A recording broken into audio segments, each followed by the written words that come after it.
Hi everyone, what's up? It's Joshua here from Alternative Brewing, and today we're going to be checking out the Precision GS30 espresso grinder. The GS30 is a very small yet powerful grinder capable of grinding for espresso brewing, either for a small shop as a secondary grinder like a decaf or retail grinder, or placed next to an espresso machine at home makes for a great option for the home user, being so compact. Weighing only 5 kilograms and standing just under 38 centimeters tall, it means it will fit under just about any kitchen cupboard or tucked away behind the machine. The hopper is well suited to single dosing your coffee as you need to, and you'll find there's the shut-off valve on the hopper that allows you to shift the beans through slowly into the chamber, one dose at a time. However, this hopper is able to fit a full 250 grams of beans up top as well. To operate the GS30, the switch on the side offers the option to manually activate the grinder on and off as you choose, or you can use the automatic push start button found below the grind chute, and then that way you can pulse the grinds out as you need them. In this link up above, you can shop the GS30 as well as compare it against a full range of other precision badge grinders on sale, such as its smaller relative, the GS2. But now let's dive in and check out the specs on the Precision GS30.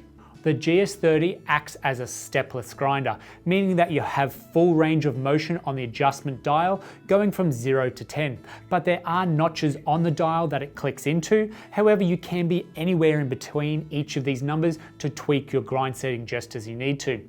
Each grinder comes with a grinds brush and a stainless steel grinds catcher capable of holding around 150 grams of grounds. And the dosing cup, being 55 millimeters in diameter, fits reasonably well into most portafilters for easy transfer of grinds. On the inside, the GS30 uses 16 millimeter flat burrs, the same as the GS2 does. These flat burrs do produce a very tight distribution of particle sizes that leads to a clean tasting, smooth and well balanced espresso. But it is driven by the additional power of a 200 watt single speed motor, grinding out at around 2 grams a second.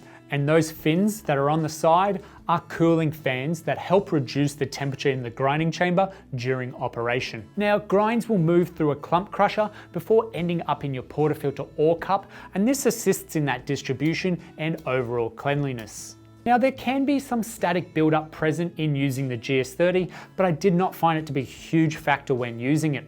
Being an espresso grinder, you're likely to be using the very finest settings capable, and you'll want to manually calibrate this grinder to get the absolute best results. And we want those burrs to be just touching on the 0 setting. To do this, you just need to remove that grind dial, and then whilst the grinder is operating, slowly turn that knob clockwise until you hear a slight humming sound. From here, don't over tighten it or continue turning, as you can damage those burrs, but once you do hear that sound, back off immediately 1 notch and then replace the grind dial, making sure that it's pointing to 0, and then that way you've calibrated your grinder to its finest setting. Now, you might find the GS30 comes calibrated already with those burrs touching at 0, such was the case with this one. And in that way, I didn't find it difficult at all adjusting coarser to find the right setting for me. Retention on the GS30 was only at around 1.5 grams initially, and then it held on to 0.5 gram every so often, but not a lot. And because it's a straight through grinder with a few gentle knocks of the body, it's not too hard to clear that chute. Further cleaning to the GS30 is very simple. However, you do want to make sure that it is completely turned off and unplugged, as it does not have an auto off safety feature.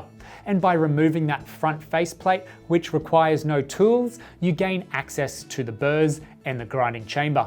Just give the grinding chamber and the burrs a quick brush down, placing it all back together, and then that way you're going to be keeping the grinder free of any dust or old coffee building up. And that's the Precision GS30 espresso grinder for you. It's a reliable, compact and affordable option to be brewing delicious espresso, whether you're at home or in a small cafe. So if you have any questions on the Precision GS30, throw them in the comment section down below and we'll get straight back to you. Don't forget to hit that little bell icon on your screen, and then that way you stay notified when we bring out new videos just like this every week. If you've enjoyed this video, hit the thumbs up. Thanks for watching and we'll see you next time.